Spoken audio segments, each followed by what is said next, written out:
Hi class, this is the video for arguments from signs and arguments from authority. And these two arguments have one important similarity. They both are inferences grounded on the assumption that somebody's trying to convey information to you and that those people give you enough reason to believe them. So that's what they have in common. Now, there are big differences as well. So let's start with the argument from signs. Argument from signs can be a literal sign, like a sign that says a road sign. Well, the sign says Longview Drive, which means someone was trying to convey to me that this is Longview Drive. Notice there's still an inference there, right? It's signs are not guaranteed to be accurate. You instead infer that they are correct. So that's the very general idea from an argument from signs. Now, your textbook author mostly focuses on actual and literal signs, but a more helpful way of thinking of arguments from signs is anytime you believe something just based on somebody trying to tell you, I like to consider that an argument from signs, actually. So if I ask somebody what the weather is outside, because I'm in a windowless classroom, and they tell me, and I believe them, my inference is still an argument from signs. Now, not every logic author, a textbook author, treats arguments from signs that way, but I think it's very helpful to do so. Because just like the literal and direct signs, what supports the inference, what makes it an okay inference, is what's sometimes called the principle of credulity. Roughly speaking, if somebody is going out of the way to give you information, you have good reason to believe that information, all things being equal, ceteris paribus clause. So if you have some reason to think they might be saying something false, such as monetary, then that's something different. So if I ask somebody what shampoo they like and they tell me, well, that might be give me a reason to like that shampoo, unless they're paid by the shampoo company to say that. So principle of credulity states that absent a reason to think somebody's lying, we tend to believe people. And that's what underpins all arguments from signs. That's the very general argument from signs. Now, we're going to have to distinguish that from argument from authority. And before I talk about arguments from authority, which we have to say a little more about, the difference is, roughly speaking, uh, arguments from signs are from people telling you that don't require any particular expertise. So you don't need expertise to tell me what the weather is like outside. You might need expertise to tell me what the weather is going to be like outside 10 days from now, but not when you just walked in the door. And so that's what all arguments from signs have in common. If expertise is required and you're instead saying, I believe X because an expert said so, that's an argument from authority. Now, let me pause here for a few things. One, there's kind of a certain mindset in this country that still likes to think of rebellious and authority as blah. That's not the kind of authority we're talking about. We're not talking about somebody who is an authority in terms of power, but such as a policeman or a politician, but instead an authority based on knowledge, such as a medical doctor or a biologist. That's why I say expert a lot. So once we clarify that, we still have this kind of lingering background distrust of authority. I'm going to say something in the plainest language possible now. Arguments from authority are probably the strongest inductive arguments we have. Think of it this way. Literally everything you learn in college, you believe based on argument from authority. All I'm saying about logic, all our textbook authors are saying about logic, you believe because somebody who's a credentialed expert in the fields with advanced degrees says so. That's it. And that's a really strong argument, especially because Experts have a scholarly community, they have a peer review process, and they have ways to refine and improve and correct the bodies of knowledge that they have. So, arguments from authority, really, really, really, really strong arguments. So, anything you've ever learned in a textbook, argument from authority, that's a lot. And so, don't just try to suppress that knee jerk reaction when somebody says authority. So, we do also have this kind of weird culture in the US where sometimes it's cool to think we know better than the experts. We should try to avoid that as well. So, people love to think they're qualified to talk about medical matters, think about COVID stuff. And it's just something that comes from this kind of fierce sense of independence that is cultivated in the U.S. But it's something we should be careful about because authorities are authorities for a reason. So before we get too far into it, though, remember, even though we're talking about it, we're still talking about induction. So are authorities wrong once in a while? Sure, but that's par for the course with induction. The question is whether we should believe what an authority says. And usually the answer is yes, but let's talk about when the answer is no. So, first of all, remember there is no such thing as authority, period. There's an authority in an area. Mickey is an authority in logic. Mickey is an authority in early modern philosophy. Mickey is an authority in philosophy of religion. Mickey's not an authority in fashion. So, if you believe something about fashion because Mickey said so, that's a fallacy called appeal to an unqualified authority. That is, the area you're appealing to is just not in the authority's purview. We fall susceptible to this sometimes because a fact of human psychology is that we tend to believe people who are familiar, who we are familiar with. So that's why you get actors doing voiceovers and things. You're inherently more likely to trust somebody whose voice you know. But they're not authorities on anything, and I don't mean that as a necessary. I don't mean that as offensive, by the way. The majority of human beings are not authorities. Authority requires usually graduate work, advanced degrees, things like that. So saying Kim Kardashian is not an authority on capital punishment, or Ted Nugent is not an authority on constitutional gun laws, or Clint Eastwood is not an authority on economics. That's not to besmirch any of their names. Instead, that's to say that's an area outside of their purview, which means Clint Eastwood saying X about economics is not enough for you to believe X about economics. And you say, well, why not? If it was an argument from signs, it would be. Remember, arguments from signs are areas that don't require expertise. Economics is complicated. Economics policy cannot be determined by any layperson on the street, unlike today's weather.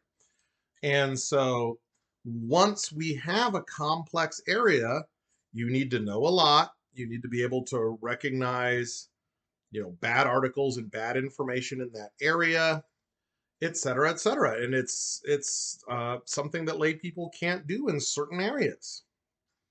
And so if it's something about economics, it requires expertise, which means saying Clint Eastwood says X about economics, therefore X about economics, is fallacious. Or Mickey says X about 18th century French poetry, for that matter. Doesn't matter that I am an authority in some things. If it's outside my purview, if it's a complex area that cannot be known by the lay people, then we committed an appeal to unqualified authority. And notice we're still talking fallacies. So we're still talking about problems with inference. And so notice that what I say and whether that fallacy is committed is independent of whether Clint Eastwood is right about what he's claiming about economics, and same with any other celebrity or politician I mentioned. Politicians actually aren't experts just because they're politicians, by the way. They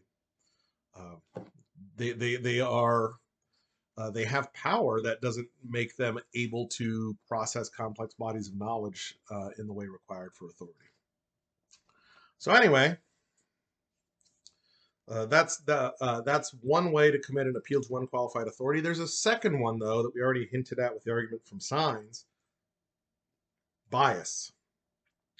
Roughly speaking, an authority is supposed to be driven only by the pursuit of truth. So if Neil deGrasse Tyson says X about astrophysics, the assumption is because in his expertise, X about astrophysics is most likely true. But once we have things like vested interest, right? Once we have an expert on shale mining who's being paid by an oil company, well, now they have a reason to say things other than the pure pursuit of truth. Saying the wrong thing might cost them their job. That's one of the reasons academic freedom is so important, by the way. And so as soon as they have reasons to say X other than X is true, that's what we call a vested interest, or sometimes a bias. As soon as that happens, you commit an appeal to unqualified authority in appealing to what they say. So, two ways to commit appeal to unqualified authority fallacy: either they're appealed to and it's just not in their purview, or it is in their purview, but we have reason to think they have a vested interest other than the pursuit of truth. A couple of other fallacies to be aware of when we're talking about individuals. We want to be really careful to separate unqualified authority from another fallacy called ad hominem. And so these are kind of related when you're talking about people. Ad hominem literally means against the person. And as I mentioned in the introduction of the unit video, an ad hominem fallacy occurs when you attack the person rather than their view. So saying, well, the senator gave an argument for socialized medicine, but the senator just had an affair. Well, that doesn't actually tell me whether their argument about socialized medicine is a good one. So that's an ad hominem abusive. There's another interesting ad hominem argument called tu quoque. Tu quoque means you too. So if somebody accuses me of having a problem and I say, well, you have the same problem. Well, that doesn't actually absolve me in any capacity. So I remember one of the first, to date myself a little, one of the first Bush-Gore presidential debates. I don't remember who threw the first punch, but the argument went as follows. Well, sir, if we follow your economic policy, the government will be bankrupt within a year. And did he say, no, that's not true? He said, oh, yeah? Well, if we follow your economic policy, the country will be bankrupt in a year too. And then they spent the rest of the allotted debate time arguing about who was going to bankrupt the country faster. And then you say, yay, two-party system. But the point is, the fact that someone else does the same thing does not absolve you. It's kind of like the two wrongs don't make a right. And so if you say, well, the Surgeon General says you shouldn't smoke, but I saw him smoke a cigar, so I guess we could ignore it. Well, nope, that doesn't follow at all. And so that's called ad hominem tu quoque. So ad hominem abusive, you attack the person. Ad hominem tu quoque, you dismiss the criticism because they do the same thing or have the same issue. One more fallacy is called the genetic fallacy. And that's where you dismiss an idea based on, well, we can explain how this idea came about, and so we don't need to pay any attention to it. It's very similar to ad hominem tu quoque. Some textbooks blur those two. But something like, well, person X says we should raise minimum wage for all these economic benefits. But of course she would say that. She makes minimum wage. Doesn't address her arguments. It just addresses the circumstances she might give them. So that's genetic fallacy.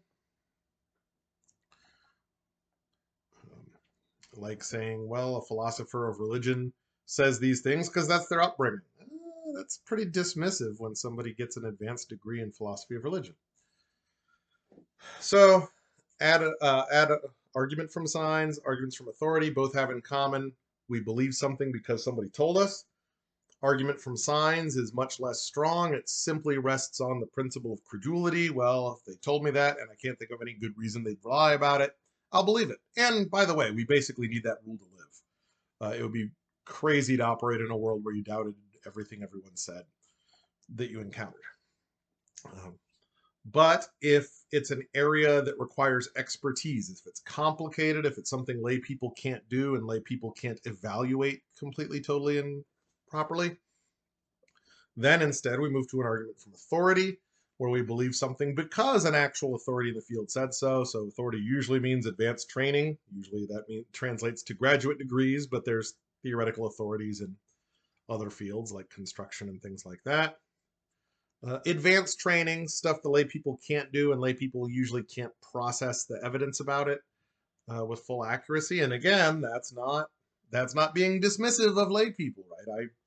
I can't process most information a doctor says about what's going on at the cellular level in my body. That's just part of intellectual humility to admit that. I'm not being condescended to. It's just not my area. But we should listen to authorities generally. It's a very strong argument. So where do we not listen to authorities, by the way? Maybe where there's not a consensus. So if authorities importantly disagree about a certain economic policy, that's an area where we have to wait for the science. But otherwise, we should listen to authorities if it's a strong argument from authority. What removes that from strong argument from authority? If it's not in their area, don't listen to celebrities and politicians about anything requiring authority. Or if it's bias, if they have some reason, if they have some vested interest in whether you believe them or not. All right. The last section of this video, I was going to do a separate video of it, and I realized it's just easier to do it here, so feel free to pause and get a snack if you need to. All right, there's 3 other very important fallacies that just didn't fit in with the other argument presentations we've done so far in this unit, and they're all discussed in the Dowden, but 3 to be aware of. One was mentioned in the intro to fallacies days, circular reasoning, where the premises, the truth of the premises implicitly or explicitly assume the conclusion is true. The example I gave before, well, God exists, conclusion.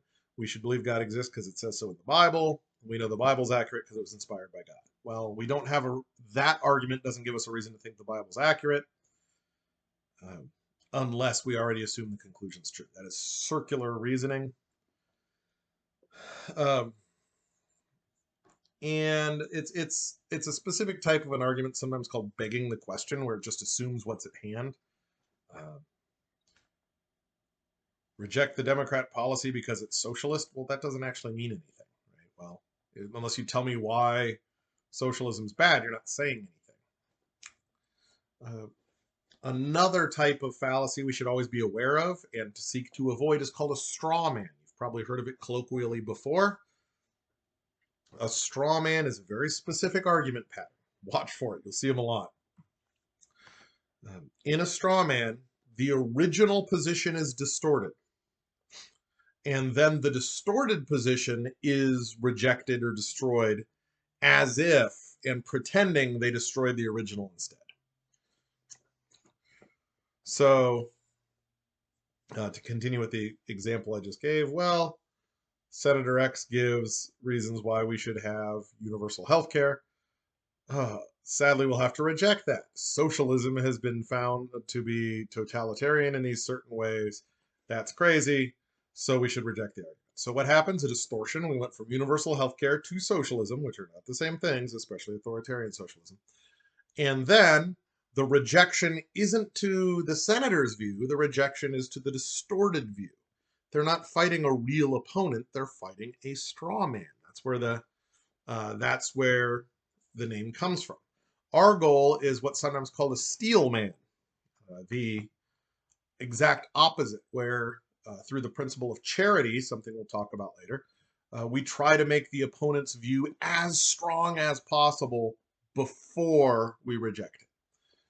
That's part of cooperative dialogue, by the way. Well, make your opponent's view as plausible as possible, and that's how progress is made.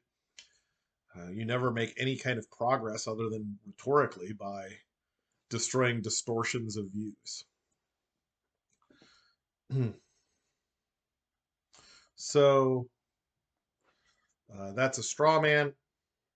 Let me give you one that I actually saw in the news a few years ago. I guess a lot of years ago. Former President Obama, when he was president, was pushing for, after the 2009 crisis, a salary cap on CEOs. And so it goes like this. Well, Obama says this, but if we do that, it actually constrains capitalism. If CEOs aren't allowed to make enough money so that their efforts are rewarded, then they won't perform and we'll have an economic turndown or complete stalling. Did you catch the distortion there? You actually have to know a little bit about these things to catch it. Salary is the flat amount a CEO makes no matter what. And the salaries are high, but nothing like what CEOs make. The reason is most of a CEO's income comes from options. So they give the CEO a bunch of options that basically mean if the company does well, that is, the stock prices go up, then they can make a ton of money on their stock options. And that's where 95%, probably more, of CEOs' reimbursement comes from. And the Obama argument was about the salary. And so the distortion was equating salary with total compensation. And yeah, once you get to real life instead of kind of these blatant examples, they do get a little trickier. That's why we have to always go through these things carefully. And then the last fallacy you should be aware of is called a non sequitur. Just means doesn't follow. This happens a lot when two things are just often associated and that people think that somehow it does or is supposed to follow, and it just doesn't. You just hear it because it sounds kind of flashy. And that's another fact of human psychology. If you say two things together enough, we will start to associate them. But a non sequitur happens when one just does not at all follow from the other. And so the example I already gave is, well, if we say we should bring back the death penalty to stop bank robberies, we don't execute bank robbers, et cetera, et cetera. So there's a lot of surprising non sequiturs in the news if you read them. In the upcoming weeks, we'll put a couple of examples of real world fallacies in the discussion boards, and you'll see more what I'm talking about if we go carefully instead of just hearing what we want to hear. So in addition to those two argument forms, be sure you're aware of circular reasoning, straw man, non sequitur. Hope to see lots of engagement with these fallacies and with these arguments this week, and we'll talk to you next time.